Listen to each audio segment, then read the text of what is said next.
Welcome back to EarthX 2026. I'm Paul Salfen, and today we are so honored to be joined by the executive chef for the Hilton Anatole, one of the finest hotels here in Dallas, and one of the greatest chefs here. Thank you so much for being with us Pleasure. today, Thank you very Arnaud. much. Thank you for having me.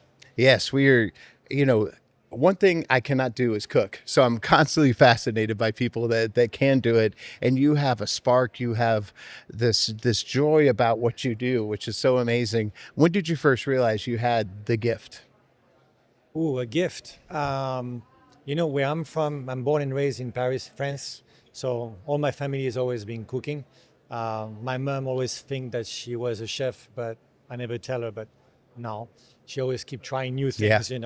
But we love to cook. I was 12 years old and I was already cooking for my sister after school. Yeah. No, it was not. I want to be a chef. It was more, okay, let's try this. I went to a school called Ferrandi in Paris, Yeah. who is now one of the top schools in Europe. But I went there just to see what's the life in a kitchen. Yeah. And I got hooked. I saw it after, I don't know, an hour, and I was like, okay, that's it. Mom, Dad, this is what I want to do. And after that, when you're in there, that's it.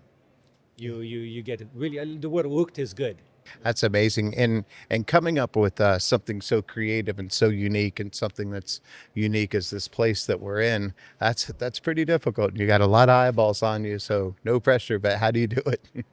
I think experience and culinarians have always have a lot of creativity. Yes. But to kind of put it together, my background is French cuisine. Yes. I moved to the United States, and then I was lucky enough to work 18 years in Vegas, where Vegas, everybody's pushing each other to be better. In same time, you have this little carte blanche of go for it. If you have a crazy imagination, you can use it. And let's just say that I did, and it was fantastic. I was able to work with extremely talented chefs. Yes. So you feed on all that. Then I moved to Hawaii, beautiful island, great food, great product, great people. So when I came here, you combine all those type of experience and you put it together. So if you have imagination, you never stop. Well, of course, as you've seen, there's so many students around here, Yes. and they're eating the food, and see the joy in it too. What kind of advice would you give to kids that want to do what you do so well? Okay, it might seem weird what I'm gonna say.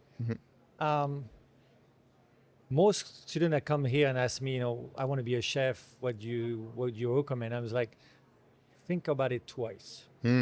Just because if it's like the food that you like to eat, or you see all those shows on TVs, to be a chef you have to have a lot of passion for what you Yeah. do. It takes a lot of hours. It could be a stressful environment, a little bit noisy, loud. So I would say go and stage with a chef or in the kitchen. Just understand the environment, and also a chef is not a chef for every type of kitchens. See, in this hotel is a large hotel, right? We have banquets Yeah. where we can do few hundred to few thousands of people at a time. The size of the kitchen is scary for the first time if you never work in banquets. If you go to see upstairs with more like a fine dining restaurant, it's a different type of environment, but consistency and making sure everything is always perfect. That's really the drive. So I would say go see a school, go see a restaurant, spend a few hours in there, and if you are a crazy person like me who like the craziness and the speed, Yeah. go for it. Yeah. Well, that's the interesting part about it being behind the scenes in a situation like that, because there's nothing fun about if it's not crazy, right? If it's not hectic, then something's wrong. There's not enough people, right? I mean, we love what we do. Yeah. Creativity is one of the big things. When you can create something, have a vision in your mind, and have so many people working with you, because it's not a one-person thing. Yeah. You're talking about quite a few, 10, 20, 30 people in the kitchen putting that food out. It's creating a very strong team, and I'm very lucky. Here I have very, very strong culinarian with me. And it's fun. It's a lot of fun. What are your favorite dishes to cook? That's always the first question. Yeah. I know. I don't I have waited one. for a little I don't bit. have one. What I always say is this: is you have a mood that day. This is the dish of the day. So me, I'm very fusion oriented. I love everything. I love every type of food. Asian food is one of my favorite with Italian because I love making pasta and raviolis and things like that. So at home, when I cook with my kids, uh, it's how the mood is. They have a tendency to repeat themselves. Yeah. You know, they love pasta, they love noodles and ramen noodles. So that's what we do a lot lately. But yeah, it really depends on your mood. Yeah, absolutely. You don't seem like you eat a lot of pasta like I do. I try to stay in shape, you know. Yes. Well, you got a really good gym here too. Yes, sir, we do. Ah, that's wonderful. Well, when it comes to EarthX, EarthX is such a fantastic gathering of people, Yep. really high end people. You got to have the good food ready, but to make it in mass like that, a little stressful. How do you decide what goes on the menu? So depending of the type of restaurant that we do and events, we decide on the menu. You know, it always goes to budgeting and making sure. Yeah. But at the end of the day, it goes back to the product, having the right product to do the right food. I always say, you know, you can be the best chef in the world, but if your product is not good, great, Yeah. doesn't matter. So finding, I know I have great relationship with vendors who also have great relationship with farmers. I'm very big on where the product come from. There's a story behind it, you Yeah. know. So that's something that we focus on all the time. Oh, that's great. Yeah. Yeah, and this food has been just so fantastic this Thank you. year, as it is all the time. And how do you top yourself year over year? We have a saying in the kitchen: consistency is number one, is key. So always ensure that whatever recipe you came up with is always the same. Um, as a chef, you always have a tendency also to be bored after, depend me, a few weeks after I made a dish. I'm like, okay, what's next, Yeah. right? Chef focus on season. Always the product speak first, but you always have a. I always picture a step by step. Right, you have a goal depending of your team, depending of what you accomplished prior to the year, and say, okay, what's next? You know, I have a chef. He's extremely talented, and we big on like ensuring that we send each other ideas all the time. So from Instagram to other chef that we connect with, we send each other motivation type of thing. You know, but we very, how we say, challenge. We love challenges. We love competition. So we always push each other. Yeah, I know you've got a great story behind you, and you'll like this. So, my co-host on another show is Drew Pearson, one of our great Dallas Cowboys, and he caught the Hail Mary, and we sent a Uh-huh. Hail Mary through. They caught the pass, and we have those Hail Mary moments in our life, the moment in your life or career. You just kind of have to go for it, and it works out for you. What was that moment where you're just like, "All right, I'm doing this"? The one coming in mind, I would say, is the day that I met I think at that time he was a cook. I was working in Paris at the Hilton Paris, right in front of the Eiffel Tower. We became friends. He tells me like, you know, I like you. Your English is decent. It's not true, um, but he asked me, hey, you know, I worked in California before. Do you want to go?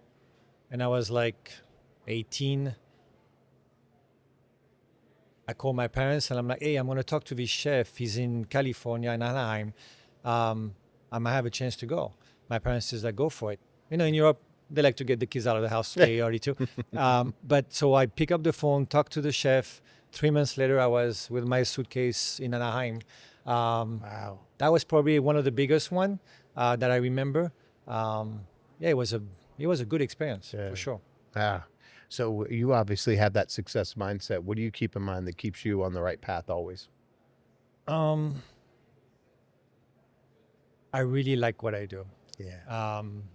You know, it's not just about food. It's creating that teamwork, um, creating a culture that is very strong. I love to work with people that are talented, that have this creativity, and I don't know, we're crazy in a way that we always come up with new ideas. I mean, there's not 1 minute during the day we don't think about food Yeah. or how can we do some kind of. We want to wow the guest, you know. We always figure out like, okay, what's next? And again, 18 years in Vegas, you know, I done a lot of crazy things. Yeah.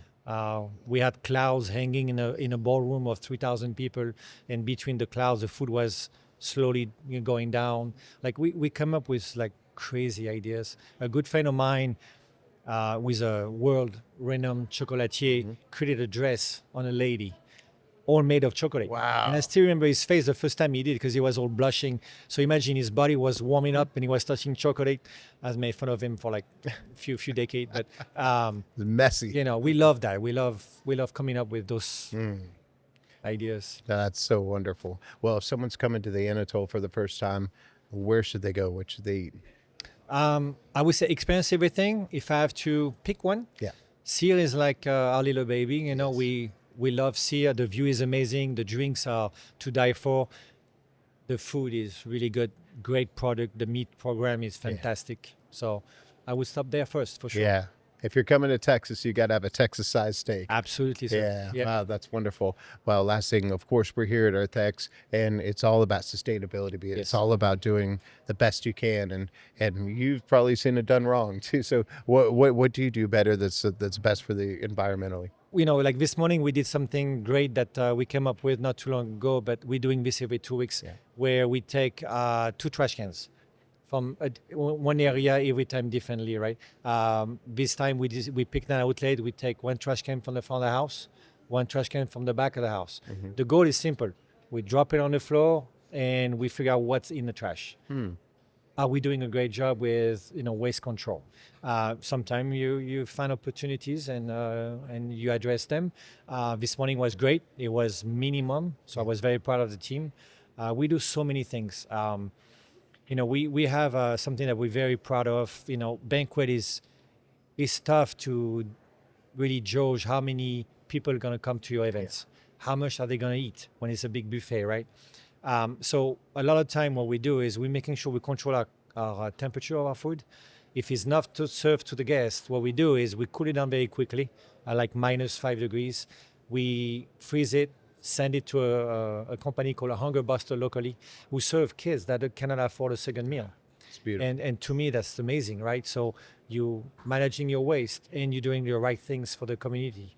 So that's things like that we take pride of. That's wonderful. Well, congratulations on that. And before we let you go, tell everybody where they can find you and anything else that they need to know.